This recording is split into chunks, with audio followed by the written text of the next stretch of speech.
दोस्तों yes bank की बात करें, स्टॉक लगातार दौड़ रहा है और बहुत ही जबरदस्त वॉल्यूम में कामकाज हो रहा है। अब आप देख ही सकते हो कि मैंने आपको रिजल्ट के बाद भी कहा था कि बहुत जल्द यहाँ पे शानदार तेजी बनेगी। वैसे जितने स्टॉक मैंने आज तक आपको बताए होंगे सारे स्टॉक बहुत जबरदस्त रिटर्न दे चुके हैं, चाहे सुजलॉन हो या जेपी पावर हो, रिलायंस पावर हो, आईआरएफसी हो या आरवीएनएल हो, सबने मल्टीबैग रिटर्न दिया है। ये अकेला स्टॉक जो रुक गया था, आप देख सकते हो इसने भी दौड़ना शुरू किया और ये मैंने बार बार कहा था कि इसमें वो पोटेंशियल है कि ये आने वाले इसमें आपको एक जबरदस्त रिटर्न देगा। तो पूरा वॉल्यूम टॉपर बना हुआ बाजार का, कौन यहाँ पे खरीदारी कर रहा है और किसकी तरफ से बिकवाली हो रहा है वो समझने की कोशिश करेंगे। और इस समय इस तेजी के बाद मार्केट एक्सपर्ट और जो ब्रोकरेज हाउस है उनकी क्या राय नई लेटेस्ट निकल के आ रही है उसको भी समझने की कोशिश करेंगे। और एफआई और डीआई का क्या रुझान है स्टॉक को लेकर वो भी समझेंगे। और क्या इस समय ये सही मौका है यस बैंक में इन्वेस्टमेंट कर ले या फिर एक बार शॉर्ट टर्म के लिए प्रॉफिट बुक करे, क्योंकि पिछले 2-4 ट्रेडिंग सेशन में इसमें ₹2 का बड़ा जंप देखने को मिला है। 16.5 से स्टॉक 18.5 तक आए। तो इन सारी बातों को जानने की कोशिश करेंगे इस वीडियो के माध्यम से। लेकिन फ्रेंड उससे पहले अगर आप पहली बार हमारे चैनल पे आए तो चैनल को सब्सक्राइब कर दीजिए, एक बेल आइकॉन दबा दीजिए ताकि जब भी नया वीडियो बने पहला नोटिफिकेशन आपको मिले। वीडियो पसंद आए तो लाइक से जरूर कीजिए। चलो फ्रेंड्स वीडियो स्टार्ट करते हैं। सबसे पहले बीएसई सेंसेक्स की अगर बात कर ले तो इस समय 64,984 के स्तर पर है, जहाँ पे मात्र 0.8% की तेजी यानी 0.013% अपर है। इस समय बाजार फ्लैट है और अपने डायरेक्शन को तलाश रहा है। अब आप देख सकते हो कि एक्सपायरी की वजह से यहाँ पे कुछ अप डाउन देखने को मिल रही है। निफ्टी बैंक में लेकिन काफ़ी अच्छी तेजी है। आप देख सकते हो कि 43,814 के स्तर पे 155 पॉइंट की तेजी है, यानी 0.36% अपर है निफ्टी बैंक। इसका भी कुछ पॉजिटिव असर यस बैंक के स्टॉक में देखने को मिला। वैसे तो कल देख सकते हो कि निफ्टी बैंक गिरावट में था, उसके बावजूद भी यस बैंक के स्टॉक ने जबरदस्त दौड़ लगाई और आज भी शानदार प्रदर्शन कर रहा है। अब आप देख सकते हो स्टॉक की शुरुआत हुई 18.35 पर, पॉजिटिव शुरुआत हुई क्योंकि कल की क्लोजिंग 17.95 के आसपास थी। इंट्राडे में 18.60 का हाई बनाए, जो लो है वो 18 का है, यानी पूरे दिन में गिरावट बिल्कुल नहीं हुई। कल के लेवल तक स्टॉक पहुंचा था। इस समय 18.5 के आसपास है, 12:30 का टाइम है और स्टॉक बिल्कुल ऊपरी लेवल पर है। 3.34% की शानदार तेजी देखने को मिल रही है। वॉल्यूम जबरदस्त है। पिछले एक महीने पहले इसका 15 करोड़ का वॉल्यूम था, 5 करोड़ की डिले उठाई गई थी। 1 वीक पहले 23 करोड़ का वॉल्यूम होता, 7 करोड़ की डिले उठाई गई थी और कल 55 करोड़ का जबरदस्त वॉल्यूम होता है। 18 करोड़ डिलीवरी बेस काम हुआ। आज भी 12 बजे के पहले ही 34 करोड़ का वॉल्यूम हो चुका है। बहुत जबरदस्त उछाल है वॉल्यूम में। पूरे बाजार में वॉल्यूम के मामले में यस बैंक नंबर 1 बना हुआ है और नंबर 2 पे जेपी पावर है। दोनों ही स्टॉक के अंदर करंट है और जेपी पावर भी आज जबरदस्त दौड़ रहा है, 15 तक पहुंच चुका है। तो जैसे कि आप देखें तो जो स्टॉक हमारे सजेस्ट किया आज तीनों टॉपर है, चाहे जेपी पावर हो, यस बैंक या रिलायंस पावर।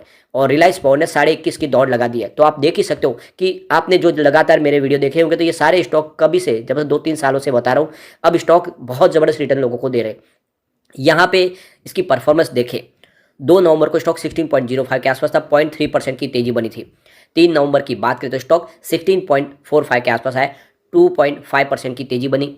और अगर हम बात करें 6 नवंबर की तो स्टॉक सीधा 16.70 के आसपास है, 1.5% की तेजी के साथ। 7 नवंबर की बात करें तो स्टॉक की क्लोजिंग 16.80 के आसपास, जहाँ पे 0.6% की तेजी बनी। और 8 नवंबर को स्टॉक 17.95 के आसपास क्लोजिंग थी। कल 6.8% की बम्पर तेजी बनी और आज भी देखें तो करीब 3.5% की तेजी है। तो यहाँ पे पिछले 4-5 ट्रेडिंग सेशन में 15% की जबरदस्त तेजी देखने को मिल चुकी है, यानी स्टॉक 16 के आसपास जो था 18.5 तक पहुंच चुका है। बहुत ही बेहतर रिटर्न दिया स्टॉक ने। 15% की बम्पर तेजी काफ़ी समय के बाद देखने को मिलेगी। तो यहाँ पे जो अचानक जो 12% की तेजी देखने को मिली है उसके बाद में एक्सपर्ट की तरफ से अपनी नई राय निकल के आ रही है।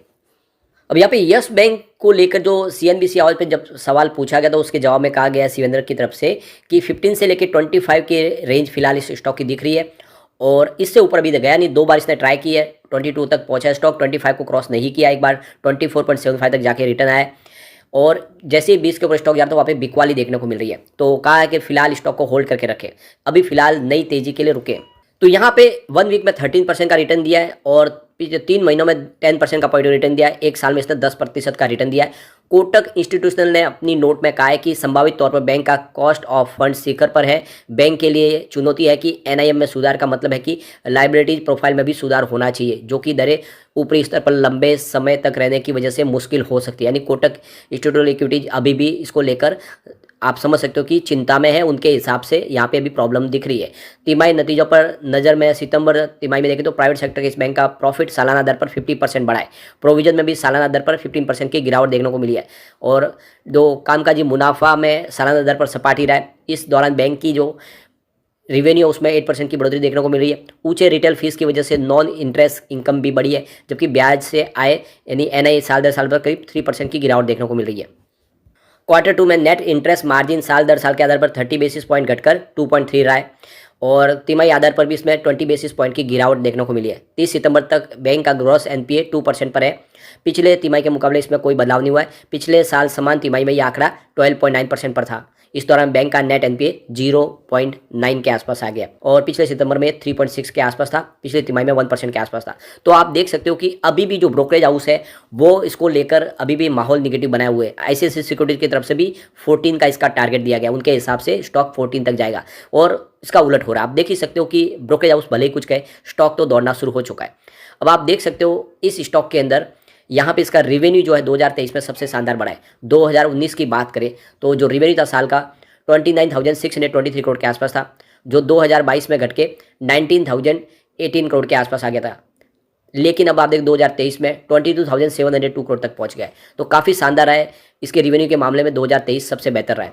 प्रॉफिट की बात करें तो देख सकते हो कि 2020 में जब बैंक पूरी प्रॉब्लम में आ चुकी थी 22,730 करोड़ का भारी लॉस हुआ था और 2023 में 736 करोड़ का प्रॉफिट रहा है। वैसे 2022 में प्रॉफिट ज़्यादा था, 1064 करोड़ के आसपास था। तो 2023 में जो प्रॉफिट में उसके पीछे प्रोविजन रखाया गया है उसकी वजह से हुआ है। ईपीएस भी इसका पॉजिटिव हो चुका है। 2020 में जहाँ पे 56.11 रुपीज़ था निगेटिव, इस समय 0.28 रुपीज़ पॉजिटिव है। यहाँ पे एफआई जम के खरीदारी करे। एफआई की इस समय पॉजिटिव रुझान बना हुआ सितंबर 2022 में, जहाँ पे 12.15% की उनकी होल्डिंग थी, जो सितंबर 2023 में उठ के 23.39% तक बढ़ गई है। तो आप देख लो कि एफआई ने अच्छा खासा निवेश बढ़ा दिया है। लेकिन डीआई का निवेश कम हुआ है सितंबर 2022 में, जहाँ पे 44.17% की होल्डिंग थी, जो सितंबर 2023 में बढ़ के घट के 40.9% के आसपास आ गई है। तो डीआई ने अपनी होल्डिंग कम की सालाना आधार पर, लेकिन एफआई की होल्डिंग बहुत ज़बरदस्त बढ़ी है। यहाँ पे जनरल पब्लिक की होल्डिंग भी घटी है सितंबर 2022 में, जहाँ पे 43.69% के आसपास थी, जो सितंबर 2023 में 35.69% के आसपास आ गए।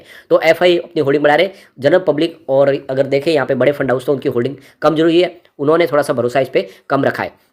अब चलते हैं कुछ बड़ी डील की तरफ। तो सुबह 9:15 पर 18.40 की प्राइस से 42 लाख शेयरों की एक शानदार खरीदारी हुई। फिर 9:26 पर 18.45 की प्राइस से 31 लाख शेयरों की एक शानदार खरीदारी और हुई। उसके बाद 9:53 पर 18.15 की प्राइस से 35 लाख शेयरों की एक शानदार खरीदारी और हुई।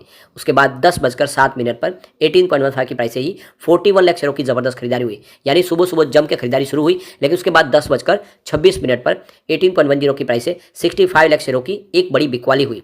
उसके बाद 11:45 पर 18.40 की प्राइस से 32 लाख शेयरों की फिर से शानदार खरीदारी हुई। तो उसके बाद 12:14 पर 18.35 की प्राइस से 35 लाख शेयरों की एक बिकवाली हुई। फिर 12:27 पर 18.45 की प्राइस से 1,38 लाख शेयरों की बम्पर बिकवाली हुई। यानी किसी बड़े फंड हाउस ने यहाँ पे इस तेजी का फायदा उठा के अपनी प्रॉफिट बुकिंग की है। तो माहौल दोनों तरफ का बना हुआ है। वैसे खरीदारी ज़्यादा है, बिकवाली कम है, लेकिन फिर भी देख सकते हो कि किसी बड़े फंड हाउस ने करोड़ों शेयर अपने बेचे और इसी वजह से थोड़ा स्टॉक ऊपर के लेवल से दबाव में दिखाई दे रहा है। लेकिन अगर आप लॉन्ग टर्म इन्वेस्टर है तो ये बहुत अच्छा मौका है, इस समय खरीदारी कर ले। स्टॉक के अंदर करंट लौटा है और वाकई में यस बैंक बहुत मजबूत हो गई है। यस बैंक की परफॉर्मेंस काफ़ी ज़्यादा सुधर चुकी है। डिजिटल टेक्नोलॉजी में इसने नए कीर्तिमान नाम स्थापित की है। ऐसे में आने वाले समय यस बैंक आपको मालामाल कर देगा। इसकी जो पुरानी हाई है 400 रुपीज़ की, वो निकट भविष्य में फिर से छुएगा और लोगों को जो नुकसान हुआ वो भी सारा खत्म होता हुआ दिखाई देगा। तो नजरिया लॉन्ग टर्म का लेके यस बैंक में निवेश का ये बिल्कुल सही मौका है। शॉर्ट टर्म इन्वेस्टर है तो अपना प्रॉफिट बुक कर सकते हैं, क्योंकि बड़ी तेजी बनने के बाद फिर से एक बार गिरावट आती ही है। लेकिन फ्रेंड, कोई भी इन्वेस्टमेंट करने से पहले अपने फाइनेंशियल एडवाइजर से बारे ले ले या अपना खुद का रिसर्च करें, क्योंकि मैंने वीडियो आपके एजुकेशनल पर्पज के लिए ही बनाया। वीडियो पसंद आए तो लाइक से जो कीजिए और चैनल को सब्सक्राइब कर दीजिए।